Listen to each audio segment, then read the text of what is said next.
अस्सलामुअलैकुम। Face to face with Ayesha Bakhsh में आपको खुशामदीद कहेंगे। जुलाई के आगाज के साथ ही मौसम के तेवर बदल रहे हैं, सियासी दर्जा हरारत भी बढ़ रहा है। जैसे जैसे कोरोना की वबा कुछ नर्म हो रही है, वैसे वैसे ही सियासी फजा कुछ गर्म हो रही है। तासुर है कि हुकूमती कारकर्दगी सिफर है, तो वहीं ये बात भी की जाती है कि अपोजिशन की परफॉर्मेंस भी मायूस कुन है। ऐसी सूरत हाल में एक सियासी जमूद पैदा होता है और ये जमूद टूटता है या तो किसी वजीर के बयान और इल्ज़ाम से या फिर मुतहर्रिक होते मौलाना फजलुर रहमान से। अब फिर मौलाना ने अपोजिशन के नीम मुर्दा जिस्म में जान डालने की कोशिश की है। मौलाना के अलावा आसिफ अली जरदारी की बहुत अरसे बाद सियासी पिच पर आमद ने माहौल को मजीद गरमा दिया है। कराची में बिलावल के हमराह मौलाना फजलुर रहमान से मुलाकात की और कहा कि हुकूमत को जाना होगा। ये बात अपनी जगह के साबिक सदर ने अपनी जमात का लाहे अमल नहीं बताया। हुकूमत के नाला इत्तेहादी चौधरी शुजात हुसैन ने भी जामद सियासी माहौल को हरकत दी है। मौलाना के इस्लामाबाद के धरने पर बोले कि कुछ लोग खून खराबा चाहते थे, मगर परवेज इलाही ने वजीर आजम को समझा लिया, जिस पर मौलाना ने कहा कि चौधरी बिरादरान पूरी बात बताएं कि उन्हें मार्च तक तब्दीली की यकीन दहानी कराई गई थी। अजब हालात हैं कि इस्लामाबाद में होने वाले धरने या तो किसी पुरस्रार अमानत पर ख़त्म होते हैं या फिर किसी खुफिया जमानत पर ख़त्म हो जाते हैं। हुकूमती वज़रा के बयानात के बाहमी तजादात और काबीना के आपसी इख्तिलाफात भी इस तमाम खेल को दिलचस्प बनाते हैं। फवाद चौधरी 6 माह की डेडलाइन का जिक्र करते हैं और वजीर आजम भी अब मयार ब्रीफिंग नहीं परफॉर्मेंस को करार देते हैं। शेख साहिब को भी अगली काबीना साफ शफाफ वज़रा की नजर आती है और नैब की नजर अब वज़रा पर पड़ती दिखाई देती है। इन नुक्तों को मिलाने की कोशिश करेंगे कि आने वाले दिनों का क्या मंजरनामा बनने जा रहा है। इस पर बात करेंगे ब्रेक के साथ और मेरे साथ मौजूद होंगे सीनियर तज्जियाकार। जानने की कोशिश करेंगे कि गुज़िश्ता कुछ दिनों के जो बयानात बनता बिगड़ता माहौल है ये किस तरफ बढ़ रहा है। एक ब्रेक के बाद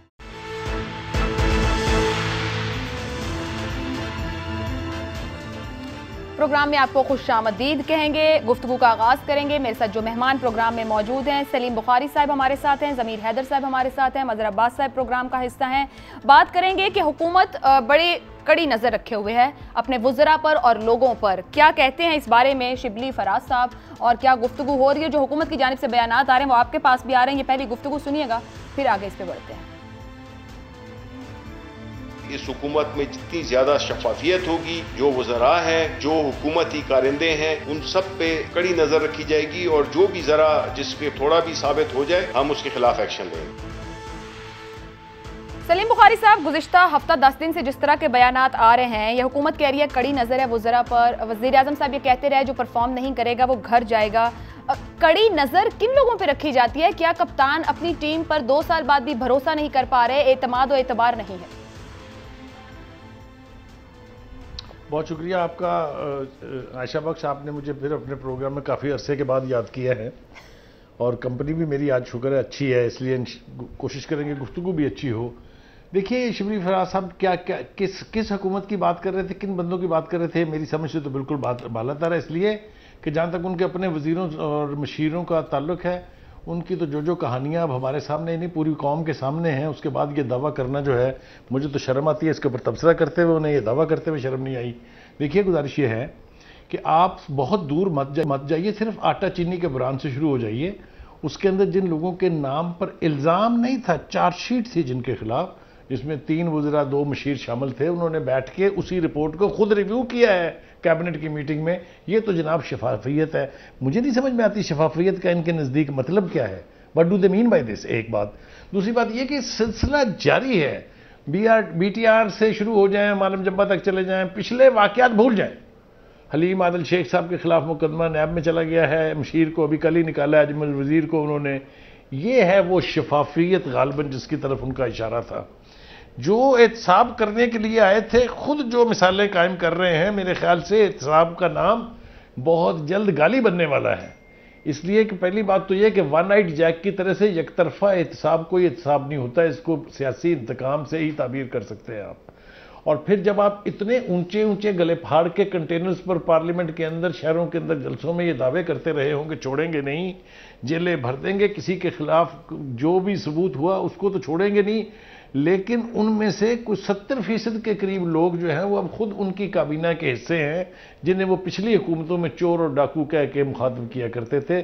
कहें अगर आप मुनासिब फरमाएंगी तो मैं उनके नाम भी आपको ले दूंगा। बुखारी साहब, मैं आपने जो बात की, आपने एक तरफा एहतसाब और चंद लोगों के नाम लिए, तो अगर हम क्या इसको इस एंगल से देखा जा सकता है, आपकी राय इस पर क्या है कि ये हुकूमत तो फिर अक्रॉस द बोर्ड एहतसाब कर रही है? अगर अजमल वजीर का नाम आता है, अगर हलीम आदिल शेख आता है, नूरुल हक कादरी आते हैं, अगर हमारे सामने गुलाम सरवर साहब की भी खबर रिपोर्ट हो गई कि उनके भी असासे और चीजें चेक की जा रही हैं, तो फिर तो अक्रॉस द बोर्ड एहतसाब हो रहा है। और फिर आप नहीं समझते कि जो इनका वादा था कि करप्शन पे के खिलाफ जंग है, ये उसी तरफ है? मुझे मौका दे दीजिएगा थोड़ा सा जरा। पहली बात तो यह कि चीनी और आटे की कमीशन की रिपोर्ट अगर लीक ना हो गई होती तो कभी आपकी और मेरी आंखों के सामने नहीं आती, ये मैं वसूख से कह रहा हूं आपको। चलिए जनाब, रिपोर्ट आ गई, फिर उसके बाद उसके 5 ड्राई क्लीनिंग प्रोसेस हुए, उसके बावजूद भी वो साफ नहीं हुई। और फिर एक्शन क्या हुआ? एक को भगा दिया बाहर जो एटीएम मशीन थी, और बाकी सारे के सारे जो हैं उनको 7 महकमों के सुपुर्द कर दिया है कि अब आप यहां से फिजल आउट होके एक धुलाई और होगी इसकी, और पता चलेगा किसी के खिलाफ कोई एक्शन नहीं हुआ। आपको याद होगा आपका लास्ट प्रोग्राम जब बहुत तमतराक से लोग ये कह रहे थे कि बस समझो अब तो एक्शन हुआ लो, और मैंने कहा था मैं जिम्मेदारी से ये कह रहा हूं कि किसी के खिलाफ कोई एक्शन नहीं होगा। इसलिए कि एक ऐसा शख्स जो बनी गला में रहता है, जिसका कोई सोर्स ऑफ इनकम नहीं है, बनी गला कैसे चल रहा है? वो इन एटीएम मशीनों पर चल रहा है। जब तक एटीएम मशीन कायम रहेंगी, ये इत्साब नाम की चीज जो है, इसका कोई वजूद आपको दूर दूर तक नजर नहीं आएगा। अब आप ये देखिए कि अगर ये अजमल वजीर साहब की वीडियो के लीक होने की खबर अगर जारी ना होती तो इनके खिलाफ कोई एक्शन नहीं होना था। यही हाल हलीम आदिल शेख का है। कल तक गला फाड़ फाड़ के वो पीपल्स पार्टी की करप्शन की बात कर रहे थे, लेकिन चूंकि उनके खिलाफ कोई आदमी कोर्ट में गया तो उनके खिलाफ भी नैब जो है मजबूर हो गई एक्शन लेने पर। ये मैं इसलिए कह रहा हूं आपसे कि जितना जो इनके बुनियादी 2 नारे थे, एक ये कि हम एहतसाब करके करप्शन 90 दिन में खत्म कर देंगे। 90 दिन में सूबा भी बनना था, खैर वो भी पता नहीं बना कि नहीं बना। वो 90 दिन का वादा जो है वो किधर गया? और जिनके खिलाफ आपने एक्शन लिया उनके खिलाफ आपने साबित क्या किया? ये बड़ी गंभीर बात है। अदालतों के जरिए कोई पैसा रिश्वत का करप्शन, मैं ये बिल्कुल नहीं कह रहा कि उन्होंने करप्शन नहीं की थी, please don't take me wrong. उन्होंने मुल्क को लूटा, उन्होंने अंधी मचा रखी थी, लेकिन वो जिस एहतसाब की बात करके ये उनको मुकदमात में पनामा के मुकदमात में लेके गए थे, मुझे ये बताइए अपने प्रोग्राम में कि एक पैसा अगर उसके जरिए अब तक वसूल हुआ? मैं ज़मीर हैदर साहब आपकी तरफ आती हूँ। जो सलीम बुखारी साहब कह रहे हैं कि जो इनका मंशूर था उस पर कुछ नहीं हुआ, जो शिबली फराज साहब ने कल गुफ्तगू की उसमें उनका यह भी कहना है कि तब्दीली का वक्त आ गया, हुकूमत किसी करप्ट छोड़ेगी। चंद दिन पहले फवाद चौधरी साहब ने कहा कि 6 माह का वक्त है कि काम करें। वज़ीर आज़म इमरान खान साहब का भी 5-7 दिन पहले यह बयान आया कि जो डिलीवर नहीं करेगा वो घर जाएगा। ये कौन सी तब्दीली का जिक्र हो रहा है? मुख्तलिफ लोग मुख्तलिफ तब्दीलियों की बात कर रहे हैं। मेरे ख्याल से तो 2 साल पहले हुकूमत आई तो तब्दीली आ गई। शिबली फराज साहब अब 2 साल बाद कह रहे हैं कि तब्दीली का वक्त आ गया। आप समझ रहे हैं जब वजीर आजम पार्लियामेंट के फ्लोर पर कहें -1 पे बात करें तो वजीर आजम भी कोई दबाव या हीट महसूस कर रहे हैं? देखें, अगर फवाद चौधरी साहब की बातों को देखें जो पिछले कुछ अरसे से वो कर रहे हैं, चाहे वो ट्विटर पे कोई मैसेज हो, चाहे वो किसी प्रोग्राम में बात कर रहे हो या सोशल मीडिया पे अगर कोई मैसेज दे रहे हो, तो मैं तो अब उनको काफी हद तक सीरियस लेना शुरू कर दिया है, क्योंकि जो बातें उन्होंने की थी उसकी हीट, यानी कि जिस तरह अभी आपने खुद कहा कि प्राइम मिनिस्टर हाउस तक जो है वो महसूस की जा रही हैं। और जब हमारी इतलात ये भी थी कि जब कैबिनेट में उनसे पूछा गया तो आपने ये बातें क्यों की हैं, तो उन्होंने अपफ्रंट उस चीजों को बिल्कुल बाकायदा डिफेंड भी किया और उन्होंने कहा ऐसा नहीं है कि मैंने कोई गलत बात की भी है। और उसके बाद फिर प्राइम मिनिस्टर ने उनको बड़ा ही माइल्ड से अंदाज में कह दिया कि यार कुछ ख्याल रखा करो। जब उन्होंने जहांगीर तरीन, शाह महमूद कुरैशी, असद उमर वगैरह की पूरी स्टोरी जो बयान करने की कोशिश की कि विद इन जो रिफ्ट है, लेकिन उसके बाद जो उन्होंने बात की कि जी 6 महीने हैं हमारे पास, अगर हमने परफॉर्म किया तो ठीक है। ये कोई काबीना के 6 महीने मुझे नहीं लग रहे। मुझे तो ये लगता है कि ये हुकूमत के 6 महीने थे। और जिस तरह एक अरसे से हमें ये भी इतलात थी, आप ही के प्रोग्राम में मैंने एक दफा जिक्र किया था कि ये जो पिछला माली साल गुजरा है इसके 2 पहले जो क्वार्टर्स थे जुलाई टू दिसंबर वो दिया गया, उसके बाद 1 क्वार्टर और दिया गया, लेकिन अल्लाह का क्या करना हुआ कि कोरोना आ गया तो उसके बाद अब ये मामला लिंगर ऑन हो गए। लेकिन बात यह है कि अभी तक हमें, चाहे अब हम छोड़ देते हैं कि जी उनके वजीर ऐसे हैं, उनके वो फलां ऐसे हैं, वो ये करप्शन करते हैं, वो ये करते हैं, प्राइम मिनिस्टर इमरान खान साहब का मुझे नहीं मालूम कि वो करप्शन करते हैं कि नहीं करते, पैसा उनकी जेब में नहीं होता, वो पैसा खर्च करना उनको आता भी नहीं है, वो खुद भी मान चुके हैं।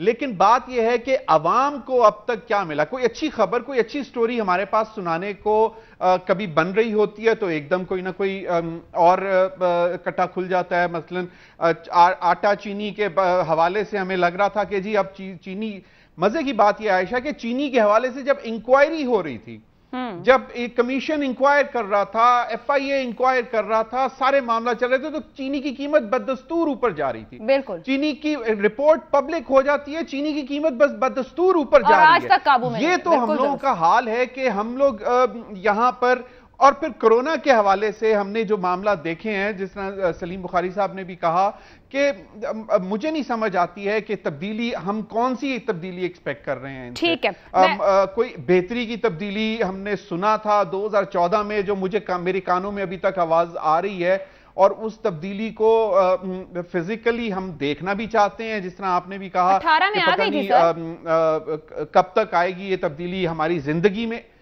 जिंदगी में अगर आएगी कि नहीं आएगी ये तब्दीली, और ये बहुत बड़ा सवाल है। लेकिन मसला ये है कि चाहे उसके बाद फिर पेट्रोल क्राइसिस आए, हमें ये बताते हैं कि जी 400 करोड़ या पता नहीं कितने करोड़ जो है आपने उनको ऑयल मार्केटिंग कंपनीज के ऊपर जुर्माना कर दिया। वो 9 जून को कहते हैं कि जी अगर आपने 15 जून को कीमतें रिवाइज ना की तो हम आपको 1 लीटर पेट्रोल नहीं देंगे। ये पता नहीं किस तरह 26 जून तक खींच के ले गए, और उसके बाद जो मैं प्रोग्राम के लिए भी उठाना चाहूंगी, और उनको आपने बड़ी अहम बात की है कि अवाम को क्या मिला। अवाम यही देखती है कि जो वादे किए गए उसके हाथ में क्या आ रहा है। मजहर साहब साथ मौजूद है। मजहर साहब, जो ऊपर बात भी हो रही है, तब्दीली की बात इशारे किनायों में ऑपोजिशन, हुकूमत, काबीना, वुज़रा हर जगह पर हो रही, ये कौन सी तब्दीली है, ये कैसे आएगी? अवाम इसके लिए मुंतजिर है। मगर फजलुर रहमान साहब कुछ मुतालबा कर रहे हैं, ये सुनिएगा। और वो कराची आए भी आपके शहर और मुलाकातें भी कर, आपसे जानने की कोशिश कर रहे हैं कि क्या माहौल उनके लिए साजगार है। जब उन्होंने एक बयान दे ही दिया तो यकीन उनको पूरा बयान देना चाहिए था कि जब हम पर हल्ला बोलने का वो कह रहे हैं कि मशवरा हो रहा था, उनके जरिए से जो मामला तय हुआ है और जिसमें उन्होंने कहा था कि मार्च तक तब्दीली आएगी, वो बात कहाँ छुप गई है उसको भी वाज़ेह कर देते। मजहर साहब, असल तब्दीली कौन ला रहा है? हुकूमत कह रही है वो तब्दीली ला रहे हैं, ऑपोजिशन कहती है कि अब तब्दीली आ जानी चाहिए, सब कुछ नीचे जा रहा है। फजलुर रहमान साहब कहते हैं कि उनकी अमानतें पड़ी हैं, ये अमानतें जमानतें कराची में कुछ तय हो रहा है क्या? मजहर साहब से गालबन राब्ता हमारा, एक ब्रेक लेते हैं, ब्रेक से वापस आते हैं तो मजहर साहब साथ होंगे। गुफ्तगू प्रोग्राम में आपको एक बार फिर खुश आमदीद कहेंगे। मजहर अब्बास साहब से प्रोग्राम से पहले सवाल रखा था कि तब्दीली की बात ऑपोजिशन भी कर रही है, हुकूमत भी कर रही है, और ज़मीर हैदर साहब सवाल उठा रहे थे कि अवाम को क्या मिला है, ये सबसे अहम बात है। मजहर साहब, मौलाना साहब आपके शहर भी आए, मुलाकातें भी हुई, आप तब्दीली कहाँ देख रहे हैं? मौलाना साहब हमारे शहर ज़रूर आए, लेकिन वो बिलावल हाउस से होके वापस चले गए, तो शहरियों से तो वो मिले नहीं। अब मुझे नहीं पता कि वो ज़ाहिर है। देखिए, बुनियादी तौर पे ऑपोजिशन की पॉलिटिक्स भी मुझे नज़र नहीं आ रही। मुझे नहीं नज़र आ रहा कि माँ सिवाय इसके कि आप मुलाकात कर लें। जो टर्निंग पॉइंट था ऑपोजिशन की पॉलिटिक्स में वो था जो मौलाना बहरहाल जो लोगों को निकाल के ले आए थे। उस वक्त अपोजिशन ने ख़ास तौर पे मुस्लिम लीग नून और पीपल्स पार्टी ने मसलहत का मुज़ाहरा किया, और उन मसलहतों की वजह से मौलाना को वापस जाना पड़ा।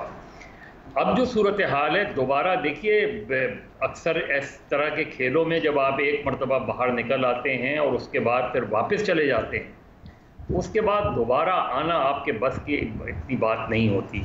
मुझे नहीं लगता कि अपोजिशन के अंदर अभी भी वो ट्रस्ट लेवल रिस्टोर हुआ है। अपोजिशन में अभी भी एतमाद की शदीद कमी पाई जाती है। अभी भी जो मेन स्ट्रीम पार्टीज़ हैं वो अपने अपने खेल खेल रही हैं। अभी भी उनकी ज़हनी आमांगी नहीं नज़र आती। आप मुझे बताएं कि आसिफ अली जरदारी की आखिरी बार नवाज शरीफ से फ़ोन पर कब बात हुई? आप तो याद नहीं हो मदर साहब। नहीं है वो टॉकिंग पॉइंट पे नहीं है। बिल्कुल इसी तरह जिस तरह 1 साल से चौधरीज़ की इमरान खान से गुफ्तगू नहीं हुई है। तो चीज़ें ये हैं कि बिलावल और मरियम की मुलाकात क्या थी? आई वॉश जाहिर है, देखिए ना, मुझे बताया ना कि उसके बाद कोई चेंज नजर आई, पॉलिटिकल नैरेटिव में कोई तब्दीली नजर आई? क्या पीपल्स पार्टी सड़कों पे आ गई? क्या मुस्लिम लीग नून सड़कों पे चले? अभी तो कोविड का मसला है, कोविड से पहले चले जाएं, हम 2019 में चले जाएं, 2019 का पूरा साल उठा के देखें तो अपोजिशन की एक्टिविटी कहाँ नजर आती है?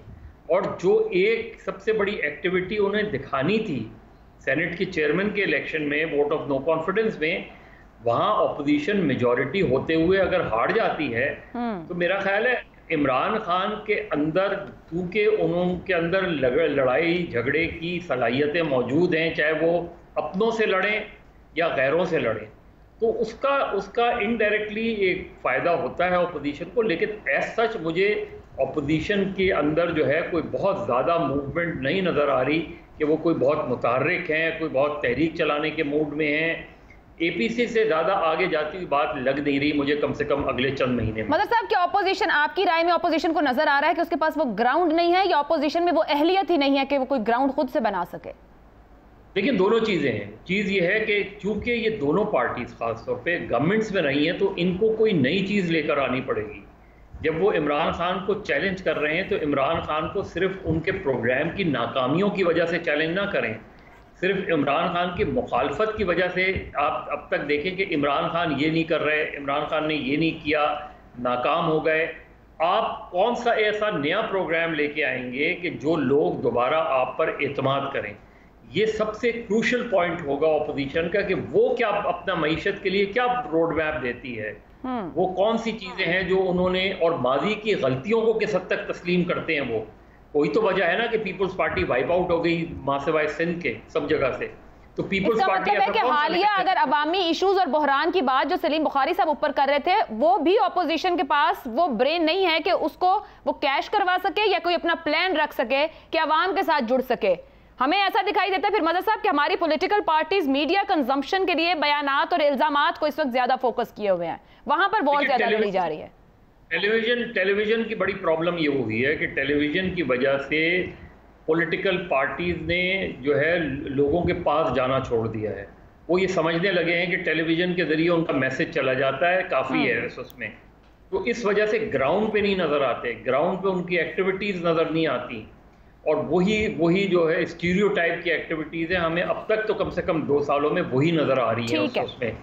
अगर इमरान खान को उन्होंने चैलेंज करना है, और ग्राउंड बहुत है, वैक्यूम बहुत है, स्पेस बहुत है, लेकिन अगर आप स्पेस फिल नहीं करेंगे तो इमरान खान हो सकता है कि ये बाउंस बैक कर जाए अपने 2 साल में। अगर उनकी परफॉर्मेंस नहीं रही तो अगले 2 साल के बाद मौजूद है। बड़ा वैलिड पॉइंट रखा बुखारी साहब। चैलेंजेस भी हैं, स्पेस भी है, मगर स्टीरियोटाइप किस्म का काम हो रहा है। ऑपोजिशन कमजोर है, मदद साहब कह रहे हैं, नजर आ रही है जिस तरह वो प्ले कर रही है। हुकूमत भी गुज़िश्ता दिनों हुई, जब बजट का मामला था, उनके इत्तेहादी भी अलहदा हुए, ऑफर्स उनको दी गई और उन्होंने ऑफर्स एक्सेप्ट की तो साथ खड़े। और ये माजी में भी होता रहा है, ऐसी ऑफर्स दी जाती रही जिसपे बड़ा शोर भी होता था। इस बार ऐसा कुछ नहीं हुआ। ये सियासी जमातों की कमजोरियां हैं या फिर हमारे पूरे निजाम की? देखें आयशा, मेरे लिए ना मज़हर से इख्तलाफ करना बहुत ऑलमोस्ट नामुमकिन है। मैं हमेशा उनकी जजमेंट जो है उसको रिस्पेक्ट करता हूँ और हम उनसे सीखते भी हैं अपने अंदाज में। कोई इसमें मतलब ऐसी बात नहीं जो मैं पब्लिकली नहीं कह सकता। मेरे और उनमें सिर्फ एक बुनियादी फ़र्क ये है कि हम कुछ अपने अंदर तवक्कात को जन्म दे लेते हैं कि यार ये जो कुछ हो रहा है ये गलत हो रहा है, इसको ठीक होना चाहिए। वो शायद हमारी गुफ्तगू में रिफ्लेक्ट करता है, वो हमारे अंदर का जो लावा है वो शायद हमें मजबूर कर देता है ऐसी गुफ्तगू करने को। इसलिए हम उनकी तरह से एक मतलब तसल्ली के साथ गुफ्तगू नहीं कर सकते। मैं इस हवाले से अपोजिशन नाकाम हो या कामयाब हो, उसमें अहलियत है नहीं अहलियत है। मैं चूँकि हिस्ट्री का स्टूडेंट रहा हूँ, इसलिए मैंने देखा है कि बहुत सारे बड़े बड़े इनकलाबात से लेकर हुकूमत की तब्दीलियां अवाम की तरफ से उठने वाले तूफान के नतीजे में भी आई हैं, जब अपोजिशन बिल्कुल इररेलेवेंट हो जाती है। अगर आप कहें तो मैं आपको मिसालें दे देता हूं। कोई अपोजिशन नहीं थी जिसने ईरान का रेवोल्यूशन बर्पा किया, कोई अपोजिशन नहीं थी जिसने फ्रांस का रेवोल्यूशन लेके आई। अपनी जमीनी हकीकत पर बताएं ना सर जी, हमारी बहुत बड़ी जमात अपोजिशन की नून लीग है, पूरा सिरार खामोशी है। मैं आ रहा हूं। ये जवाब तो मैंने इसलिए पेश किया है कि आप इसको रूल आउट ना करें कि चूंकि अपोजिशन थोड़ी वीक है या कमजोर है, अहल नहीं है, तो इमरान खान साहब अगले 50 साल हम पर मुसल्लत रहेंगे। मैं ये मानने के लिए बिल्कुल तैयार नहीं हूं। देखिए, गुजारिश ये है, अपोजिशन के अपने अपने मामला जात हैं। नून लीग जो है वो 18वीं तरमीम तक को तर्क करने के लिए तैयार है अगर उनकी शराइत मान ली जाए। पीपल्स पार्टी भी सब कुछ करने के लिए तैयार है, और जो कुछ उनके साथ अब हो रहा है उन्हें अल्टीमेटली वो करना पड़ेगा। तो ये अपोजिशन के चूंकि अपने अपने मसाइल बहुत पेचीदा और वो बहुत ही वीक विकेट पर हैं, इसलिए वो हमें उस तरह से इफेक्टिव या उस तरह से एक्टिव नज़र नहीं आते हैं। और मुझे नहीं लगता कि आने वाले चंद महीनों में वो हमें उस तरह से एक्टिव नजर आएंगे। और बिल्कुल मदर ने ठीक कहा कि वो जो एक दफ़ा मौका हाथ आया था जब मौलाना फजलुर रहमान साहब इतने लोग लेके इस्लामाबाद पहुंच गए थे, एक वो मौका था जो गवा दिया गया। फिर उसके बाद बजट एक ऐसा मौका आता है किसी भी हुकूमत के लिए जिसमें मुश्किलात पेश होती हैं, ख़ास तौर से जब हुकूमत कहे कि हम किसी की तनख्वाह बढ़ाने के लिए तैयार नहीं, इसके बावजूद कि महंगाई 11% बढ़ गई है पिछली हुकूमत के मुकाबले में। तो ये मौके ज़ाया कर दिए गए हैं। बजट तो इतना डोसाइल तरीके से पास हो गया है कि मुझे हैरत है, मुझे नहीं नज़र आता कि माजी में कभी कोई बजट इस तरह से पास हुआ होगा। तो ये अपोजिशन की नाअहली कह लीजिए या उनकी सर, ये सिर्फ नाअहली या कमजोरी है या खौफ भी है कोई अपोजिशन को कि वो खुल के खेल नहीं पा रहे? खौफ नहीं है, मैंने जैसा कहा, सबके स्टेक्स इतने हाई हैं। किसी को जेल से बाहर आना है, किसी को अपनी सजा खत्म करानी है, ये इतने मसाइल हैं कि उसकी वजह से अपोजिशन जो है वो बिल्कुल एक टेम किस्म की कुव्वत बन के रह गई है। और बिल्कुल मैं इत्तेफाक करता हूं मजर के साथ कि आने वाले चंद महीनों में भी हमें कुछ दिखाई नहीं दे रहा। लेकिन मैं जहां पर जो मेरा आर्गूमेंट है मैं उस पर बेस कर रहा हूं कि जिस शिद्दत की रफ्तार के साथ हुकूमत नाकाम हो रही है, हर एक उस वादे पर, हर एक उस दावे पर, हर एक उस नारे पर, हर एक उस इशू पर, उससे मुझे नहीं लगता कि इनके पास कोई बहुत ज़्यादा वक्त है। चाहे वो इंटरनेशनल अरीना में कश्मीर का मामला है, चाहे वो हिंदुस्तान से ताल्लुकात हैं, चाहे वो अमेरिका से ताल्लुकात हैं, अफगानिस्तान से ताल्लुकात हैं, किसी अरीना में आप बहुत क्रेडिट लिया जाता है। हुकूमत के अंदर एक एक वजीर और खुद वजीर आजम साहब के सबसे बेस्ट प्ले किया है इस हुकूमत ने फॉरेन पॉलिसी को लेकर, और आज रिलीज की गई, बहुत क्रेडिट लिए जा रहे हैं। ऐसा लीडर नहीं है पूरा। मुझे इजाजत दी, मैं आपको अपने तमाम तर तजर्बे को स्टेक में रख के, मैंने कहा आप आधा भरा गिलास भी देख लेना, आधा खाली ना देख। वो आधा भरा गिलास में पानी नहीं है, आप मुझे कह रही है पानी ढूंढूं उसमें मैं? इतनी third class foreign policy Pakistan की पूरी हिस्ट्री में नहीं रही कभी। पूछ लीजिए किसी ऐसे बंदे से जिसको फॉरेन रिलेशंस आते हैं। चलो Islamabad, no foreign policy, we have no Kashmir policy. जी चले इस्लामाबाद ज़मीर हैदर साहब बैठे हैं। ज़मीर हैदर साहब, ये अपोजिशन के एतमाद और बदएतमादी की भी बात हुई है, हम देख भी चुके जो हवाले आपके सामने रखे गए। एक तो इसको जो बुखारी साहब ने कंक्लूड किया, कमेंट कर दीजिएगा। दूसरा ये कहिएगा कि क्या अपोजिशन को इंतजार है, जो बुखारी साहब को बड़ा यकीन है कि किसी भी वक्त वो लावा उबल सकता है, कि वो ज़मीन मिल जाए तो हम उस पर खड़े हो जाए और मामला आगे बढ़ जाए। आप समझते हैं इस्लामाबाद बैठ के कि उस ज़मीन की बुनत का इंतजार है कि वो मिले तो खड़े हो वहाँ पर? नहीं, देखें, बुखारी साहब ने जो इशारा दिया, उन्होंने कहा कि अवाम जब उठेगी, जब उन्होंने दो बड़े रेवोल्यूशन का जिक्र किया, फ्रेंच रेवोल्यूशन और ईरान रेवोल्यूशन, तो उन्होंने कहा कोई ऑपोजिशन नहीं थी, अवाम उठी है। हमारे मुल्क में बदकिस्मती यह है कि हमारी अवाम जो है वो दो वक्त की रोटी के पीछे इतनी ज्यादा परेशान है कि उसके पास ये टाइम नहीं है कि वो, और दूसरी वजह यह कि वो एक तो वो क्या सड़कों पे निकले और प्रोटेस्ट करे, और दूसरी वजह यह कि कोई ऐसी लीडरशिप अभी तक नहीं है जो उनको लीड कर सके और उनका हक दिलाने के लिए बाहर आए और फिर वो उस लीडरशिप के पीछे वो अवाम निकले। मसला सारा यह है कि जिस तरह भी बात की कि मौलाना फजलुर रहमान साहब आए, ठीक है, लेकिन वो एक बहुत ही एक लिमिटेड एक तबका है जो उनका फॉलोअर है। बाकी दो बड़ी जमातें जिसमें मतलब पीएमएलएन और पाकिस्तान पीपल्स पार्टी, उन्होंने बिल्कुल कहा उनकी अपनी मसलहतें सामने आ गई। अभी भी पीपल्स पार्टी की मसलहत यही है कि आसिफ अली जरदारी साहब जो हैं वो अब अमेरिका जाना चाहते हैं, मुल्क से बाहर जाना चाहते हैं इलाज के लिए, और उन्होंने इस हवाले से अपनी तमाम जो जायदाद है उसका भी वो सारा फैसला कर दिया है, विल्स लिख दिए हैं कि किसको क्या देना है, वो सारा उन्होंने सेटल कर दिया। अब वो सिर्फ इंतजार कर रहे हैं कि मामला सेटल हो और वो यहां से निकलें और अपना जाके इलाज करवाएं। बात यह है कि अवाम हमारे यहां मतलब पीएमएल-एन की या नून का वोटर है, मैं हमेशा कहता होता हूं वोटर है, लेकिन प्रोटेस्टर उनके पास नहीं है। तो नून की पुरस्कार खामोशी का मतलब इसको भी कमेंट कर दीजिएगा। दुकानदार तबका है वो, सॉरी नून की पुरस्कार खामोशी सर, इनके तो लीडर बाहर हैं, अवामी इश्यूज पे यहाँ ये तो खड़े नहीं हो रहे उस तरह से। देखें वो बुखारी साहब ने भी उसका जिक्र कर दिया कि हर कोई के अपने मसाइल हैं। और देखें जब भी हम पीएमएल-एन की लीडरशिप से पूछते हैं कि जी मरियम साहिबा का ट्वीट सवाए वो जो जज के हवाले से जब आया तो उन्होंने जनाब लिख दिया कि लंबा चौड़ा के जी अब जो है वो फैसला भी कल अदम होना चाहिए, लेकिन इससे पहले एक जमाना गुजर गया है कि मरियम साहिबा का कोई पॉलिटिकल ट्वीट या कोई ऐसा जो अपने फॉलोअर्स को ये मैसेज आ रहा हो कि भाई यस पीएमएल-एन की लीडरशिप जो है वो अभी तक एक्टिव है। शहबाज शरीफ साहब, शायद खाकान अब्बासी साहब ट्वीट करते हैं कि जी लीडर सिर्फ नवाज शरीफ है और उसके बाद मरियम नवाज है, कहीं पे शहबाज शरीफ का और हमजा का जिक्र नहीं होता। और विद इन जो फैमिली है उसको लोग कहते हैं कि जी ये आप लोगों ने सिर्फ रौनक बनाई हुई है इस इशू को डिस्कस करने के लिए ऑन स्क्रीन, हालांकि ये एग्जिस्ट नहीं करता। लेकिन इनसाइडर्स अभी तक ये कहते हैं कि ये दोनों मतलब कजन्स एक दूसरे को नहीं भाते हैं, और इसकी 12 एग्जांपल्स भी बताते हैं हमें, लोग भी बताते हैं कि जब नवाज शरीफ माशाल्लाह पाकिस्तान में थे, सेहतमंद थे, तब भी इवेंट्स जो होते थे उसमें क्या होता था। मसला यह है कि आज अगर कोई ऐसी लीडरशिप आ जाए जो बुखारी साहब ने जिसका रेफरेंस दिया, तो अवाम फिर शायद उसके पीछे निकल आए अपनी ख्वाहिशों को दबाकर। और सबसे बड़ी ख्वाहिश यह है अवाम इस वक्त जो 2 वक्त की रोटी सिर्फ कमाना चाहती है, वो सुबह 10 बजे से लेके यहाँ एक लंबे अरसे के लिए, एक लिमिटेड टाइम के लिए, तो शायद लंबे अरसे के लिए प्रोटेस्ट या एजिटेशन या धरना उस पर नहीं इस वक्त आ सकती। ज़मीर साहब एक ब्रेक की इजाजत। महंगाई और बेरोजगारी बड़ा अवामी मसला है, मगर हुकूमतों के लिए बड़ा मसला जो हम देख रहे हैं वफाक और सिंध में, क्रिमिनल्स और सियासतदानों का गठजोड़, इसकी हकीकत, इस पर बात कर लेते हैं ब्रेक के बाद।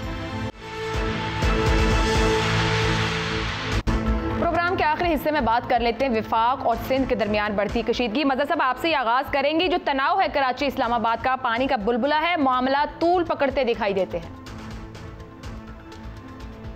देखिए ये जो अगर जेआईटी वाला मामला है तो जेआईटी वाला मामला तो कोर्ट में ही हल होगा। ऑलरेडी केसेस जो हैं वो प्रोसेस में हैं। अभी मैं बात कर रहा था तो पता चला कि बल्दिया फैक्ट्री की हेयरिंग तो एक कल भी हुई थी और तकरीबन कंक्लूजन पे है, वो फाइनल आर्गूमेंट के ऊपर है। उसमें एक अक्यूज ज़ुबैर चरिया है, उसके आर्गूमेंट्स यानी जो थे वो कंप्लीट हो गए ऑलमोस्ट, तो वो केस तो क्लोजिंग है।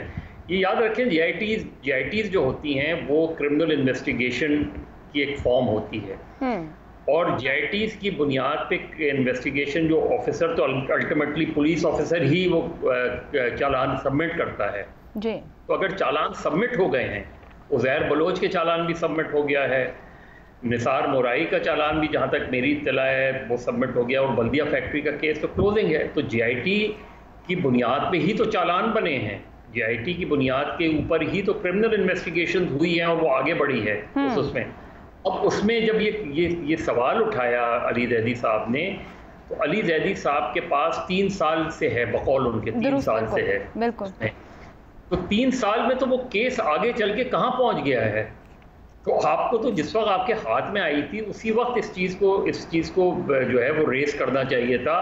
अगर फर्ज करें 2017 में उस वक्त या तो केयर टेकर गवर्नमेंट होगी या चौधरी निसार उस वक्त इंटीरियर मिनिस्टर होंगे, तो अगर चौधरी निसार इंटीरियर मिनिस्टर थे तो उनको तो बड़ी आसानी से अप्रोच कर सकते थे, क्योंकि उनकी पूरी अप्रोच ही एंटी पीपल्स पार्टी थी उनकी उसमें। 2 साल आपकी गवर्नमेंट के थे। तो जो तनाव इस वक्त बन रहा है उसमें मुझे पॉलिटिकल पॉइंट स्कोरिंग से ज़्यादा ये चीज़ आगे बढ़ती हुई नहीं नज़र आ रही है। कि चीज़ याद रखें कि कराची की पॉलिटिक्स में बिलखुसूस हमारी पॉलिटिकल पार्टीज़ के ब्लंडर्स और हमारी जो मुताल्लिका इदारे हैं उनकी पॉलिटिकल इंजीनियरिंग के नतीजे में जुर्म जो है वो सियासत के ताबे आ गया है। बिल्कुल ठीक। मैं ये जो आप कंक्लूड कर रहे हैं मज़हर साहब, यही बात बुखारी साहब के पास लेके जाना चाहूंगी। जुर्म और सियासत का जो गठजोड़ दिख रहा है, अब आज पीटीआई सिंध कहती है कि वो नैब के पास जाएंगे मामला लेके। वफाक करना क्या चाह रहा है सिंध में? देखिए, पहली बात तो यह है कि एक थोड़ा सा रिसेंट हिस्ट्री को रिकॉल अगर आप कर लें तो हुकूमत में जब आई पीटीआई तो 2 महीने के बाद आवाज़ उठी वहाँ से कि जी गवर्नर राज लगा देना चाहिए। वहाँ पर पीटीआई के लोगों की डिमांड थी। फिर उसके बाद वफाक की तरफ से कहा गया नहीं जनाब, हमारे पास तो आर्टिकल 149 का भी ऑप्शन है, उसके ज़रिए हम वहाँ पर हुकूमत जो है वो गिरा सकते हैं। फिर किसी ने कहा पीटीआई और जीडीए का जो इत्तेहाद बना है उसके ज़रिए हम उनको असम्बली के अंदर से फारग कर देंगे। और फिर पीपल्स पार्टी में फॉरवर्ड ब्लॉक की बातें जो पीटीआई की तरफ से हुई। तो 4 मिसालें तो मैंने आपको दे दी हैं कि इस 2 साल के अंदर ये 4 एफर्ट्स तो ऑलरेडी हो चुकी हुई हैं सिंध को गिराने की।